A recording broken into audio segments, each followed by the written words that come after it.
Hi friends, இன்னைக்கு one piece episode 1146 தான் பார்க்க போகிறோம். நேற்றே இந்த எபிசோட போட்டிருக்கணும், பட் நேற்று தீபாவளினால ஏகப்பட்ட பட்டாசு உண்டு. எங்கே பார்த்தாலுமே பட்டாசுனால என்னால் சரியாக ரெக்கார்ட் பண்ண முடியல. நானும் ரெடி பண்ண ட்ரை பண்ணேன், பட் சவுண்ட் அதிகமாக இருந்தனால ரெடி பண்ண முடியல. இன்றைக்கும் சவுண்ட் இருக்குது, பட் ஓரளவுக்கு கம்மியாக இருக்குது. இன்றைக்கி இது ரெண்டாவது வீடியோ. இன்றைக்கி இந்த வீடியோ போட்டால் தான் நாளைக்கு பொருட்டோ வீடியோ போட முடியும், பொருட்டோ மாங்காய் வீடியோ போட முடியும், இல்லைனா லேட் ஆகிட்டே இருக்கும். ஸோ அதனால தான் இன்றைக்கி ரெண்டாவது வீடியோவாக இந்த வீடியோ போடுறேன். இப்போதைக்கு இந்த எபிசோடில் என்னென்ன விஷயங்கள் சொல்லியிருக்காங்கன்ட்டு ஒன் பை ஒன்னாக பார்க்க ஆரம்பிச்சிடலாம். இந்த வீடியோவே இன்ட்ரெஸ்ட் இருக்க போகுது. ஸோ வீடியோவை ஸ்கிப் பண்ணாமல் ஃபுல்லாக பாருங்கள்.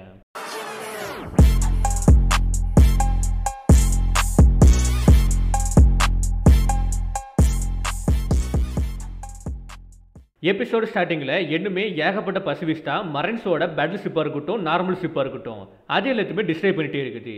ஸோ மரைன்ஸுக்கு என்ன பண்ணணும்னு தெரியாமல் முழிச்சிட்டு இருக்காங்க, பதட்டத்தில் இருக்காங்க. அப்போ நஜ்ரோவுமே ஒவ்வொரு பசிபிஸ்டாவோட கோரையுமே ஃப்ரீஸ் பண்ணி அதை சடன் பண்ணிகிட்டே வந்துட்டு இருக்கான். ஸோ ஆல்மோஸ்ட் எல்லா பசிபிஸ்டாவுமே சடன் பண்ணிட்டான். இதை பார்த்த டாபர்மேனுமே எல்லா பசிபிஸ்டாவுமே இப்போதைக்கு மூவ் பண்ண முடியாத நிலையில் இருக்குது. அதனால் இது நமக்கு ஒரு சான்ஸு. எல்லாருமே திரும்பி எக்கோட்டுக்குள்ளே போய் ஸ்ட்ராகர்ஸ் குரூவை சேர்ந்த யாரையுமே தப்பிக்க விடாதீங்க, அவங்க எல்லாருமே கேப்சர் பண்ணுங்க. குறிப்பாக பானியை வந்து கேப்சர் பண்ணி கூட்டுருவாங்கன்ட்டு டாபர்மேனுமே ஆர்டர் கொடுக்குறான். அப்போ நஜ்ரோவா கேட்பாங்க. நஜ்ரோவுமே திங்க் பண்ணுறான், அவளுக்கு 12 வயசு தான் ஆகுது. அந்த 12 வயசில் ஒரு கண்ட்ரியை டிஸ்டர்ப் பண்ணக்கூடிய பவரை அவகிட்ட கொடுத்து வச்சிருக்கே வேகா பங்கு, ஃபூலிஸ் வேகா பங்கு, நீ எங்களுக்கு எந்த அளவுக்கு துரோகம் பண்ணியிருக்கான்ட்டு. கரெக்டாக அந்த இடத்துல நமக்கு எபிசோட் எடுக்க போகிறாங்க. அண்ட் இம்மினன்ட் த்ரெட்டு ஸ்டசி அண்ட் எடிசன் ரிசால்வ்ன்ட்டு. இப்போ நமக்கு ஓய்மாய் காசியா கேட்பாங்க. ரெண்டு பேருமே ஃபாஸ்ட்டாக ஓடி வந்துட்டு இருக்காங்க. அப்போ ரெண்டு பேருமே நம்ம சீக்கிரமாக ஷிப்புக்கு பே ஆகணும், ஏன்னா ஏகப்பட்ட டேஞ்சரஸான ஆட்கள் எல்லாருமே இப்போதைக்கு இந்த இடத்துக்குள்ளே வந்திருக்காங்கன்ட்டு. ஸோ அப்போ டாபர்மேனுமே பேக்ரவுண்டில் பேசிகிட்டு இருக்கான். ஸ்ட்ராகர்ஸ் குரூவை சேர்ந்த யாரையுமே தப்பிக்க விடாதீங்க, குறிப்பாக எல்பாஃபோட ஷிப்பை வந்து முழுகடிங்க. அதுக்காண்டி இப்போதைக்கு எல்லாருமே டேரெக்டாக நார்த் ஈஸ்ட் நோக்கி போங்க, அந்த கடற்கரை நோக்கி போங்கன்ட்டு. அப்போ நமக்கு ஃப்ராங்கியோட குரூப்பாக கேட்பாங்க. அவங்க எல்லாருமே ஆல்ரெடி எல்பாஃபோட ஷிப்புக்கு முன்னாடி வந்துட்டாங்க, பட் அவங்களுக்கு முன்னாடி 3 வைஸ் அட்மிரல்ஸ் இருக்காங்க. ஸோ அவங்க எல்லாருமே இவங்கள போக விடாமல் தடுத்து நிப்பாட்டிட்டு இருக்காங்க. அப்போ ஃப்ராங்கியுமே கேட்குறான், உங்களுக்கு என்ன வேணும்ட்டு. அதுக்கு ரெட் கிங்குமே, இதுக்கப்புறம் உங்களால் எங்கேயும் போக முடியாது, கண்டிப்பாக எங்களை தாண்டி போக விட மாட்டோம்ட்டு மேக்ஸ் பவர் யூஸ் பண்ணி அட்டாக் பண்ண வருவான். அதை பார்த்த ஃப்ராங்கியுமே ரெட் கிங்கை அட்டாக் பண்ணுறதுக்காண்டி போகிறான். ஸோ அதில் ஒரே அட்டாக்கில் ஃப்ராங்கி ரெட் கிங்கை டிஃபீட் பண்ணுறான். அதுக்கப்புறம் போம்ஸ்கியுமே பானியை பார்த்துட்டு, கண்டிப்பாக நாங்கள் உன்னை அந்த வெப்பனை யூஸ் பண்ண விட மாட்டோம்ட்டு அவளை அட்டாக் பண்ணுறதுக்காண்டி போம்ஸ்கி வருவான். அதை பார்த்த நம்ம பானியுமே ஜெயண்டு கிட்ட என்னோட அப்பாவை பார்த்துங்கன்ட்டு கீழே இறங்குறா. கீழே இறங்கி ஃபாஸ்ட்டாக வரா. என்னோட அப்பாவை நீ வெப்பன்னு சொல்லாத, அவர் ஒரு ஹீரோன்ட்டு அந்த போம்ஸ்கியை வந்து சின்ன பெண்ணை மாற்றி விட்டுறதா. மாற்றி விட்டதுக்கப்புறம் நீ சொன்னால அந்த வார்த்தையை திரும்பி எடுத்துக்கிட்டு போட்டு பொழந்து கட்டிடுவா. சின்ன பையனாக இருக்கக்கூடிய அந்த போம்ஸ்கியை போட்டு பொழந்து கட்டிடுவா. இதை பார்த்த கிளேட்டனுமே இந்த சீனை பார்க்க போஸ்டில் பெத்தடிக்கா இருக்குது. அதனால ஸ்டாப் பண்ணிட்டு பானியை பார்த்துட்டு இருப்பானா. அந்த டைமை யூஸ் பண்ணி அட்லாஸுமே ஆல் மைட்டி பஞ்சை யூஸ் பண்ணி அவனை அட்டாக் பண்ணுறா. அட்டாக் பண்ணி பின்னாடி தள்ளுறா. அதுக்கப்புறம் நம்ம அட்லஸ் வந்து ஸ்ட்ராகார்ட்ஸும் மற்றவங்களும் எங்கன்ட்டு. அதுக்கு பானியுமே யாருமே வந்த மாதிரி இல்லை, நம்ம சீக்கிரமாக இங்கேருந்து கிளம்பி தான் ஆகணும்ட்டு. அதுக்கு ஃப்ராங்கியுமே அவங்க வரதுக்கு முன்னாடி நமக்கு முன்னாடி இருக்கக்கூடிய ப்ராப்ளத்தை நம்ம சால்வ் பண்ணலான்ட்டு. அதுக்கேற்ற மாதிரி 3 பேருமே அடி வாங்கி கீழே விழுந்தாலுமே 3 பேருமே எலும்பு ட்ரை பண்ணிட்டு இருக்காங்க. கண்டிப்பாக நாங்கள் உங்களை தப்பிச்சு போக விட மாட்டோம்ட்டு. இப்போ அங்கேருந்து நமக்கு லபோ ஃபெஷை கேட்பாங்க. அந்த பில்டிங்குள்ளே தான் சசி, காக்கு, யோர்க் இருப்பாங்க. அந்த பில்டிங் மேலே தான் மார்ஸ் இருப்பான். மார்ஸை பார்த்த யோர்க்குமே இங்கிருந்து தள்ளிப்போன்ட்டு அழுதுகிட்டே சொல்லுவா, நான் வந்து அந்தளவுக்கு டேஸ்ட்டாக இருக்க மாட்டேன், அதனால என்ன சாப்பிடாதுன்ட்டு. அதுக்கு மார்ஸுமே சடா பண்ணிட்டு கையில் வழங்க மாட்டிருக்கும்ல, அந்த வழங்க வந்து உடைக்கிறான். உடைச்சதுக்கப்புறம் யோர்க்கை பார்த்துட்டு, யோர்க்கு மானிட்டர் இருக்கக்கூடிய பிளேஸ் எங்கே இருக்குது அதை என்கிட்ட சொல்லி, இப்பவுமே சொல்லி, நீனுமே ஒரு வேகாப்பங் தானே, கண்டிப்பாக உனக்கு தெரிஞ்சிருக்கும்லான்ட்டு. அப்போ தான் யோர்க்குமே புரிய ஆரம்பிக்குது இவன் ஒரு எல்ருன்ட்டு. இப்போ நமக்கு வேகாப்பங்கோட ப்ராட்காஸ்ட்டை கேட்பாங்க. அதில் வேகாப்பங்குமே வேகா காஃபி எடுத்துக்கிட்டு ஊதிட்டு இருப்பான். ரொம்பவே சூடாக இருக்கும், ஊதிட்டு இருப்பான். அதை பார்த்த சாக்காவுமே, என்னாச்சு ஸ்டெல்லா, நீ என்னமே குடிக்கலையான்ட்டு.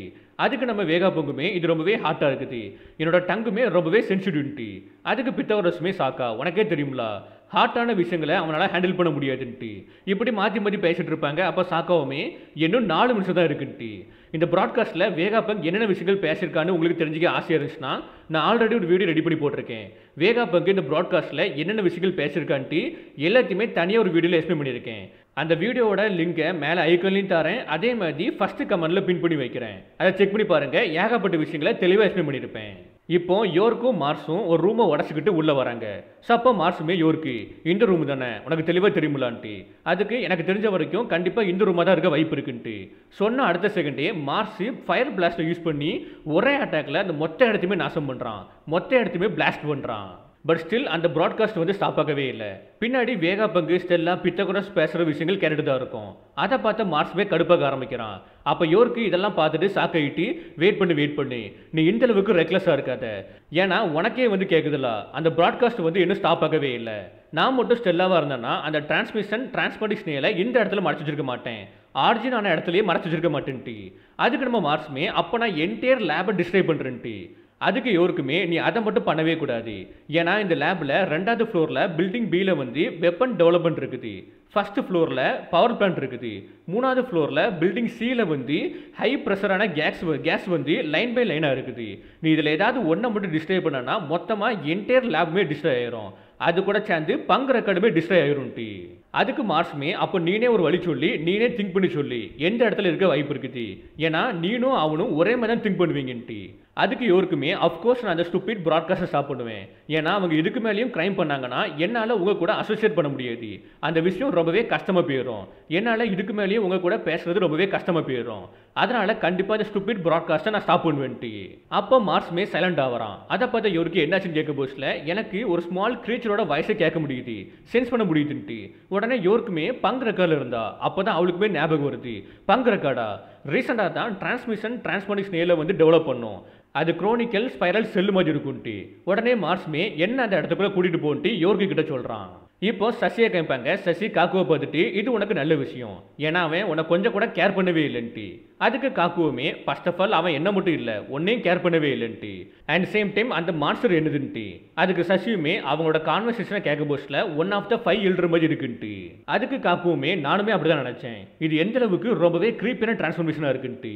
அண்ட் சேம் டைம் உன்னை பார்க்க போஸ்ட்ல எல்லாருமே உன்னை விட்டு போன மாதிரி இருக்குது, உன்னை தனியாக விட்டு போன மாதிரி இருக்குது, நீ ரொம்பவே கஷ்டப்பட்டு எங்களை வந்து பிட்ரே பண்ணா, அதுக்கப்புறம் கூட உன்னை எல்லாருமே விட்டுட்டு போயிட்டாங்களான்ட்டு.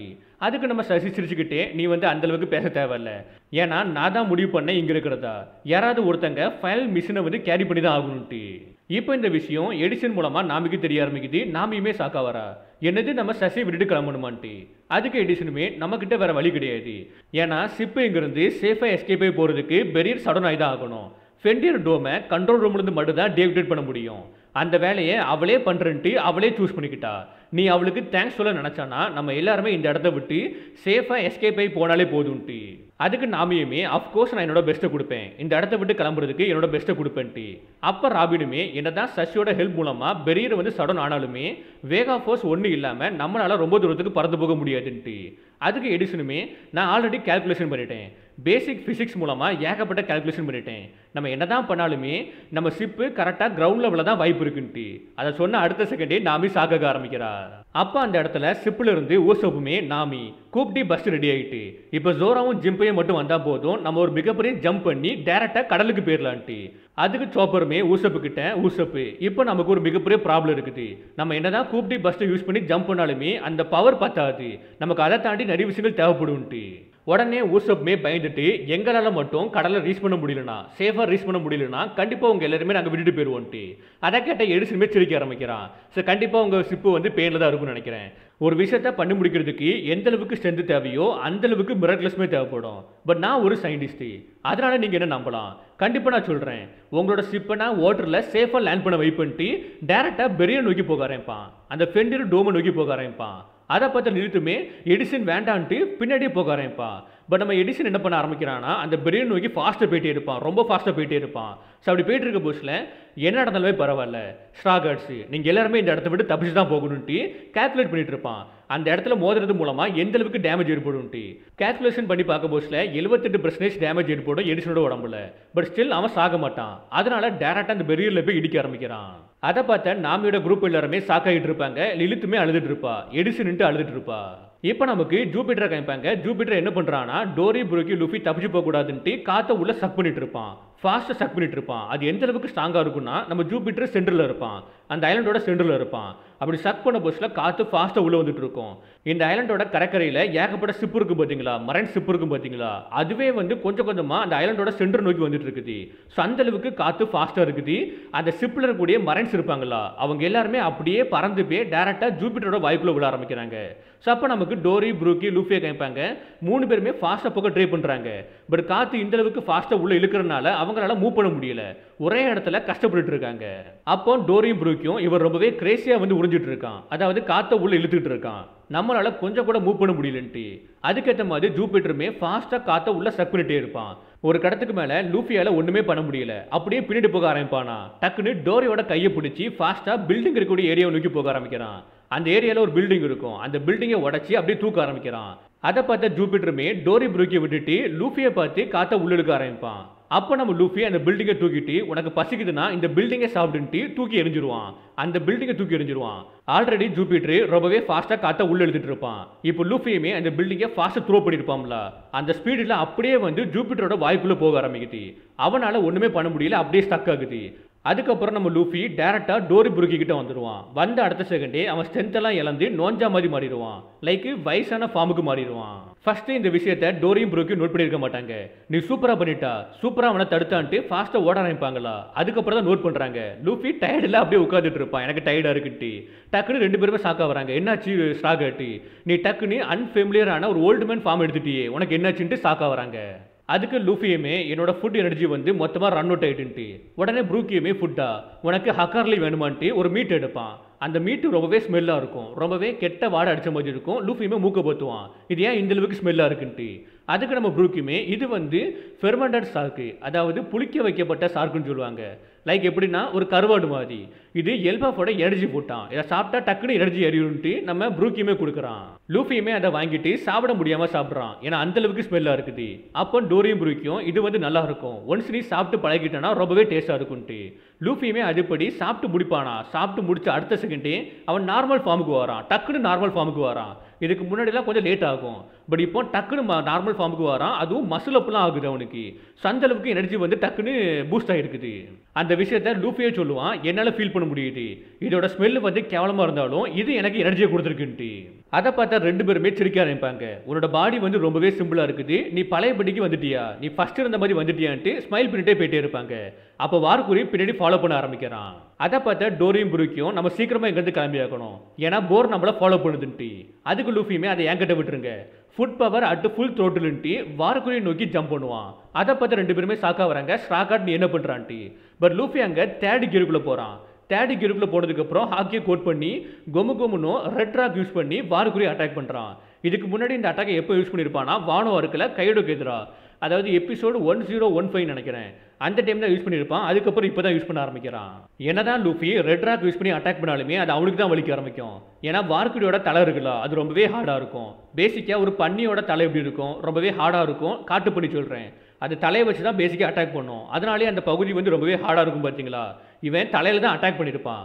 அதனால அவனுக்கு ஒன்றுமே ஆகவே இல்லை. லூஃபியோட கைக்கு தான் வலிக்க ஆரம்பிக்குது. லூஃபியுமே கத்திட்டு இருக்கான். அதை பார்த்த டோரியும் ப்ரூக்கியும் உனக்கு ரொம்பவே ஃபன்னியான பாடி இருக்குது, நம்ம முடிஞ்ச அளவுக்கு இங்கிருந்து ஃபாஸ்ட்டாக கிளம்பலான்ட்டு ரெண்டு பேரும் ஓடிட்டு இருப்பாங்க. லூஃபி அட்டாக் பண்ணதில்ல வார்குரிக்கு ஒன்றுமே ஆகலைன்னு கேட்டிங்கன்னா ஒன்றுமே ஆகலை. பட் ஸ்டில் அவன் தரக்கடியில் புதைஞ்சிருப்பான். அவன் பாடி வந்து பாதி தரக்கடியில் போயிருக்கும். இப்போ வெளியே வந்து திரும்பியும் ஃபாலோ பண்ண ஆரம்பிக்கிறான். இப்போ அங்கேருந்து நாமியோட குரூப்பாக கேட்பாங்க. லிலித்துமே அழுதுட்டு இருப்பா, எடிசனுக்காண்டி அழுதுட்டு இருப்பா. அப்போ இந்த இடத்துக்குள்ள நம்ம சேட்டருமே வர ஆரம்பிக்கிறான். அவனுமே அந்த ஃபெண்டினோ டோமை தாண்டி உள்ளே வந்துட்டு இருப்பான். கொஞ்சம் கொஞ்சமாக மேலே வந்துட்டு இருப்பான். இதை பார்த்து அடுத்த செகண்டே எல்லாருமே சாக்க ஆரம்பிக்கிறாங்க, யார் இவன்ட்டு.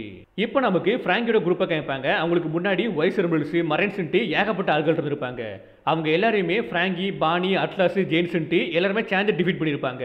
இப்போ ஜெயின்ட்டுமே நம்ம சீக்கிரமாக இங்கேருந்து கிளம்பலாம், எல்லாருமே ஷிப்புக்குள்ளே போகலான்ட்டு 3 பேருக்குமே தூக்க ட்ரை பண்ணுவானா.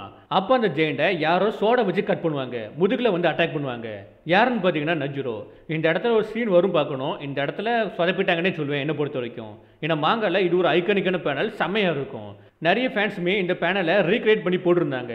பட் இந்த இடத்துல இது எனக்கு அந்த அளவுக்கு செட் ஆகவே இல்லை. உங்களுக்கு பிடிச்சிருக்கா இல்லையான்ட்டு கீழே கமெண்ட் பண்ணுங்க. இப்போ நஜ்ரோவை பார்த்தா பானியுமே பயப்பட ஆரம்பிக்கிறா. அப்போ நஜ்ரோ வந்து பானி நோக்கி ஃபாஸ்ட்டாக வந்துட்டு இருக்கான். இப்போ அங்கேருந்து நமக்கு பங்கு ரெக்கார்டுக்குள்ளே கேட்பாங்க. சதுக்குள்ளே மார்ச் நடந்து வந்துட்டு இருக்கான். அப்போ எதையோ ஒன்று பார்க்குறான். பார்த்து அடுத்த செகண்டே இதுவாக தான் இருக்கணும், வேகா பங்கு உன்னோட லக்கு எல்லாமே முடிஞ்சு போச்சுன்ட்டு எதையோ ஒன்று பார்த்துட்டு இருக்கான். அந்த இடத்துல இந்த எபிசோட முடிக்கிறாங்க. இந்த எபிசோட பற்றி நீங்கள் என்ன நினைக்கிறீங்கன்ட்டு கீழே கமெண்ட் பண்ணுங்க. இப்போதைக்கு இந்த வீடியோ முடிக்கிறேன். ஓகே, பாய்.